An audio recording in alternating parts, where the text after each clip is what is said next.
ஒரு உண்மையான இறை விசுவாசி, உண்மையான ஒரு முஃமின், யா அல்லாஹ் என்ன கபர்ல இருந்து, அதனுடைய வேதனையில் இருந்து, தண்டனையில் இருந்து என்னை நீ பாதுகாத்து விடு யா அல்லாஹ் என்று ஒரு முஃமின் கேட்டுக்கொண்டே இருப்பான்.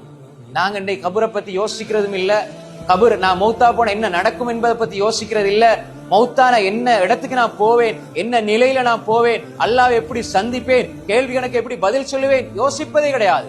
இது லேசாக்கப்படணும், கபருடைய வேதனை இல்லாமலாக்கப்படணும், கபருடைய தண்டனை இல்லாமலாக்கப்படும்.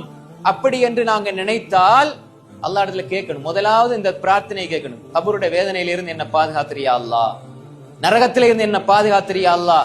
ரசூல் ஸல்லல்லாஹு அலைஹி வஸல்லம் அவர்கள் எங்களுக்கு படித்து தந்தார்கள், அவர்களே கேட்டார்கள் என்றால் முன்பாவம் பின்பாவம் மன்னிக்கப்பட்ட அல்லாஹ்வுடைய தூதர் இந்த துஆவை ஓதியிருக்கிறார்கள், அதிகமாக ஓதியிருக்கிறார்கள் என்றால் நாங்க அன்புக்குரிய சகோதரர்களே முன்பாவம் பின்பாவம் மன்னிக்கப்பட்டவர்களா? நாம் எந்த அளவு இதுல கவனம் எடுக்கணும் என்பதை நாம் இந்த இடத்திலே புரிந்து கொள்ள வேண்டும். அன்புக்குரிய சகோதரர்களே, ஹானி மௌலா உஸ்மான் இப்னு அஃபான் ரலியல்லாஹு அன்ஹு சொல்லுகிறார்கள், உஸ்மான் இப்னு அஃபான் ரலியல்லாஹு அன்ஹு அவர்கள் கபருக்கு பக்கத்தில் சென்றால், எந்த கபரை கண்டால் கபரின் பக்கத்துல சென்றாலே அவர்கள் அழ ஆரம்பித்து விடுவார்கள், தேம்பி தேம்பி அழ ஆரம்பித்து விடுவார்கள். இல்ல ரெண்டு விஷயம், ஒன்று அவர்கள் அழுகின்ற அழுகை அப்படியே அழுது தாடியால் வழிந்து ஓடும்.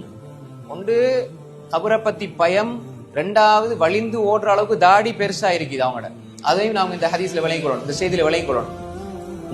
உஸ்மான் இப்னு அஃபான் ரலியல்லாஹு அன்ஹு கபருக்கு பக்கத்துல போனாங்கன்னா அழுவாங்க, தேம்பி தேம்பி அழுவாங்க. அப்பொழுது சஹாபாக்கள் கேட்பாங்க, சொர்க்கத்தை பத்தி நரகத்தை பத்தி எல்லாம் சொல்லப்படுற நேரம் நீங்க அப்படி அழுவதில்லையே, ஏன் கபரை கண்டால் கபருக்கு பக்கத்துல போனாலே நீங்க அழுகிறீங்களே?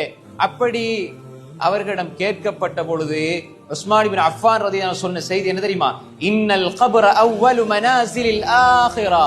கபர் என்பது ஆகிராவுடைய, மனிதன் மௌத்தான பின்னால் அவனுடைய மறுமை வாழ்க்கை ஆரம்பித்து விடுகிறது. மறுமை வாழ்க்கை பெரிய அடையாளங்கள் வந்து பெரிய உலகம் அடைகிற அந்த மறுமை வாழ்க்கை ஒன்று இருக்கிறது. மௌத்தான உடனே அவனுக்கு ஆரம்பமாகிற மறுமை வாழ்க்கை இருக்கிறது. அப்ப இன்னல் கபர, கபர் என்பது மனாசிலில் ஆகிரா, மறுமையினுடைய படித்தரங்களில் முதலாவது இடம் அதுதான். கபருக்குள்ள ஒரு மனிதன் சென்று விட்டால் ஆகிராவுடைய மறுமை வாழ்க்கையினுடைய முதலாவது படித்தரம், முதலாவது இடம், முதலாவது தங்கும் இடத்துக்கு சென்று விட்டான்.